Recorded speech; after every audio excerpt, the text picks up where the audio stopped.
Within a day of taking office, President Donald Trump announced plans to impose a 25% tariff on all imports from Canada, set to take effect on February 1, 2025. The administration cited concerns over illegal immigration and the trafficking of fentanyl into the United States as primary reasons for this decision. White House spokeswoman Caroline Leavitt emphasized that these tariffs would remain in place until Canada took sufficient action to address these issues. Additionally, the administration expressed its desire to encourage domestic manufacturing and reduce reliance on foreign imports by imposing tariffs. The goal was to incentivize companies to relocate production to the United States, creating jobs and strengthening the national economy. In late January 2025, President Trump suggested that Canada could avoid the impending 25% tariffs by becoming the 51st U.S. state.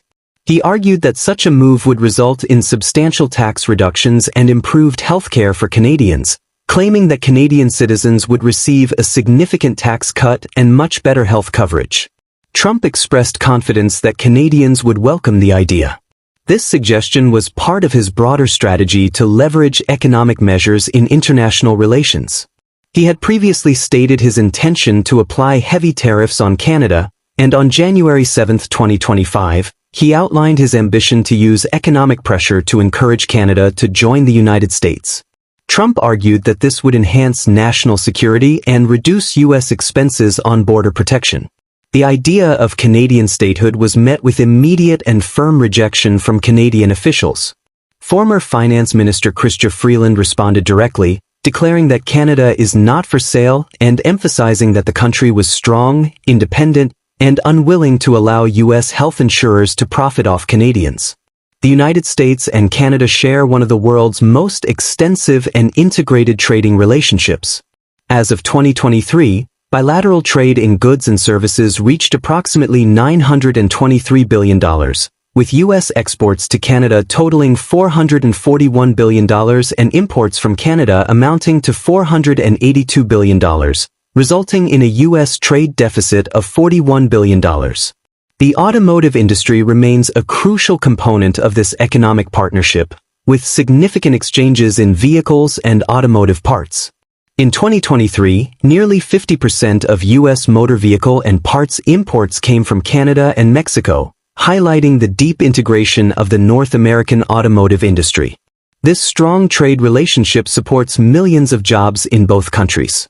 Canada is also the top export destination for more than 30 U.S. states, underscoring the economic interdependence between the two nations.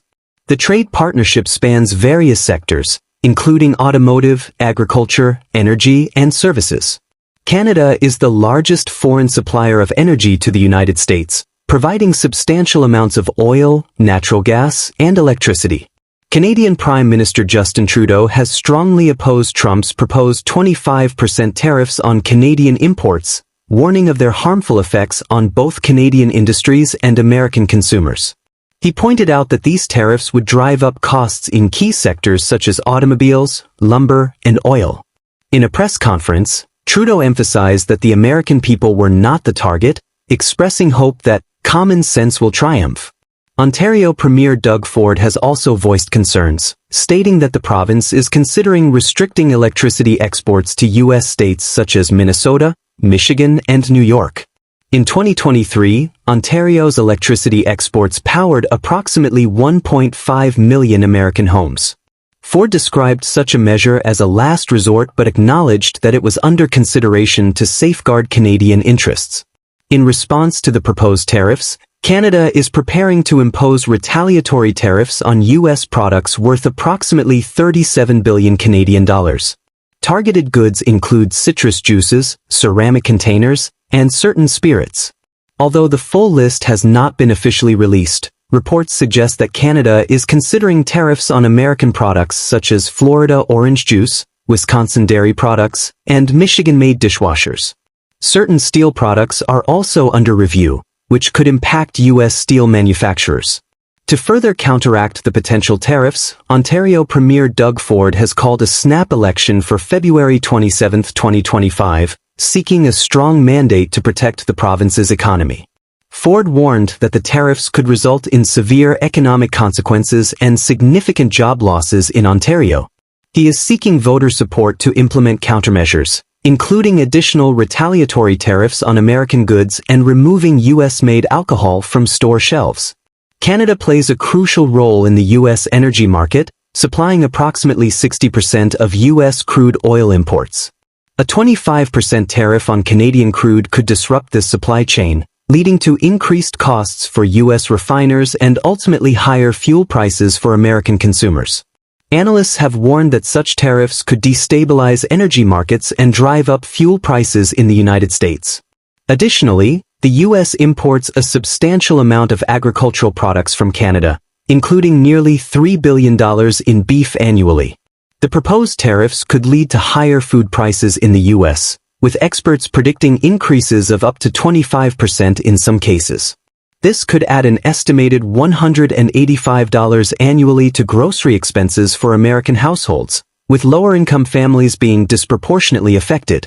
The Canadian government has stated that any retaliatory measures will be evenly distributed across all regions, ensuring that no specific province or sector is disproportionately impacted. Energy and Natural Resources Minister Jonathan Wilkinson emphasized that Canada's response would be designed to impact American interests more significantly than Canadian ones. If the United States proceeds with its tariff imposition, Canada is prepared to expand its retaliatory measures to target up to $110 billion Canadian dollars in U.S. products, escalating the economic pressure in response to U.S. actions. A more drastic measure under consideration is reducing energy exports to the United States, given that Canada supplies about 20% of the oil consumed in the U.S. While this could have major implications for American energy markets, the proposal has sparked debate among Canadian provincial leaders. Alberta Premier Danielle Smith has opposed the idea, warning of potential economic downsides for the province. Canadian Foreign Minister Melanie Joly has announced plans to engage with allied nations, including Britain, Mexico, and several European Union members, to form a united front against the potential U.S. tariffs. This diplomatic initiative seeks to coordinate responses and explore collective measures to counteract the economic impact of the tariffs. On January 27, 2025, former Finance Minister Chrystia Freeland, who is running to replace Justin Trudeau as Canada's Prime Minister, proposed a precise and strategically targeted retaliation list against U.S. goods. She specifically mentioned targeting Florida orange growers, Wisconsin dairy farmers, and Michigan dishwasher manufacturers. The proposed countermeasures would encompass products worth approximately $200 billion Canadian dollars, equivalent to about $139 billion US dollars. Freeland also suggested banning American companies from bidding on Canadian federal procurement contracts and convening an international summit to coordinate responses to U.S. economic actions. Prime Minister Justin Trudeau has been actively communicating Canada's position to the public, stressing that U.S. tariffs would lead to higher costs for American consumers and disrupt vital supply chains. He has underscored the deep economic ties between the two nations and the mutual benefits of maintaining open trade relations. These developments highlight Canada's multifaceted approach to addressing the potential imposition of U.S. tariffs, balancing immediate economic countermeasures with diplomatic efforts and strategic communication. The United States-Mexico-Canada Agreement, USMCA, which took effect on July 1, 2020, is a trade deal that replaced the North American Free Trade Agreement, NAFTA. Designed to promote free trade among the three countries, it focuses on reducing tariffs and fostering economic integration. One of its main objectives is to ensure preferential market access for goods and services, making trade smoother and more efficient across borders. A key change in the automotive sector under the USMCA is the increase in the regional content requirement for vehicles. For a car to qualify for tariff-free treatment, at least 75% of its parts must be manufactured in North America, up from the 62.5% required under NAFTA. This adjustment encourages automakers to produce more within the region, strengthening local industries. The agreement also includes stronger labor and environmental protections, such as supporting collective bargaining rights in Mexico and enforcing environmental regulations across all three countries. Digital trade is another critical aspect of the USMCA. The agreement prohibits customs duties on electronic transmissions and ensures that data can move freely across borders, making e-commerce and digital transactions more accessible and competitive. However, despite the USMCA's emphasis on free trade, former U.S. President Donald Trump proposed a 25% tariff on imports from Canada and Mexico. This move appeared to contradict the agreement's principles, which prioritize tariff reduction. Unilateral tariffs of this nature could be considered violations of the USMCA, potentially leading to trade disputes under its established resolution mechanisms. The relationship between Canada and the United States has evolved over 2 centuries, shaped by conflicts, cooperation, and economic integration. In the early 19th century, tensions between the U.S. and British-controlled Canada led to the War of 1812. The conflict, fueled by U.S. territorial ambitions, resulted in significant battles, including the American burning of York, modern-day Toronto, and the British retaliation by burning Washington, D.C. The war ended in a stalemate with the Treaty of Ghent in 1814, which restored pre-war boundaries but failed to resolve key disputes. However, it fostered a sense of Canadian national identity and led to long-term peace, ultimately turning the U.S.-Canada border into the world's longest undefended boundary. Economic ties between the two nations deepened with trade agreements such as the Canadian-American Reciprocity Treaty of 1854, which promoted the exchange of natural resources like timber, coal, and fish. Though the treaty was cancelled by the U.S. in 1866, it set a precedent for future economic cooperation. This relationship continued into the 20th century with the introduction of NAFTA in 1994, which created one of the world's largest free trade zones. The USMCA, which replaced NAFTA in 2020, modernized the agreement by addressing contemporary issues such as digital trade and labor rights. Beyond trade, the U.S. and Canada have a history of military cooperation. During World War II, the two nations established the Permanent Joint Board on Defense in 1940, laying the foundation for ongoing defense collaborations. In 1958, they created the North American Aerospace Defense Command, NORAD, a binational organization responsible for aerospace monitoring and security. These alliances underscore their shared security interests and commitment to mutual defense. Culturally and socially, the U.S. and Canada maintain strong connections. Every day, approximately 400,000 people cross their shared border, fostering tourism, business interactions, and personal relationships. Both countries also share linguistic and cultural similarities, further strengthening their bond. The decision to impose a 25% tariff on Canadian imports carries significant economic consequences. Canada is the leading supplier of crude oil to the U.S., accounting for about 60% of U.S. crude oil imports. Tariffs on Canadian oil could disrupt supply chains, leading to increased costs for refiners and higher gasoline prices for consumers. Some analysts predict that these tariffs could raise gasoline prices by an average of 10 cents per gallon. The U.S. automotive industry is also closely tied to Canadian manufacturing. Auto parts and vehicles frequently cross the border during production, and tariffs would drive up production costs, leading to higher prices for consumers. General Motors CEO Mary Barra has voiced concerns that such tariffs could disrupt operations and raise vehicle prices.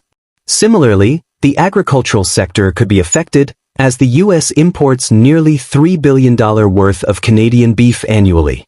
Tariffs would make these imports more expensive, impacting both consumers and businesses.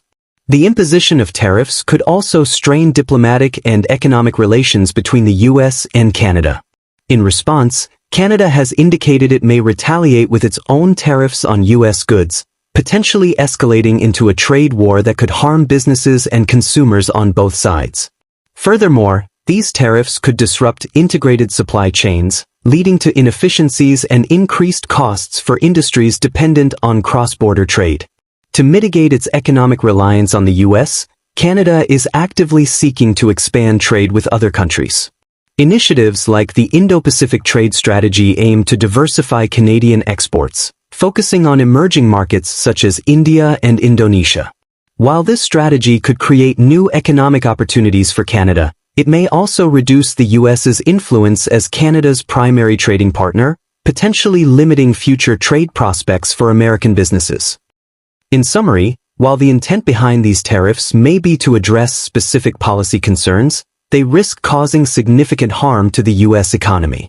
Increased costs for consumers, disruptions in major industries, and deteriorating international relations could all result from such measures. Moreover, Canada's efforts to diversify its trade partnerships could lead to a long-term shift in economic alliances, potentially weakening the U.S.'s economic position in the global market. Thank you for watching. If you found this content informative, please consider liking the video and subscribing to stay updated with our latest discussions. Your support is greatly appreciated.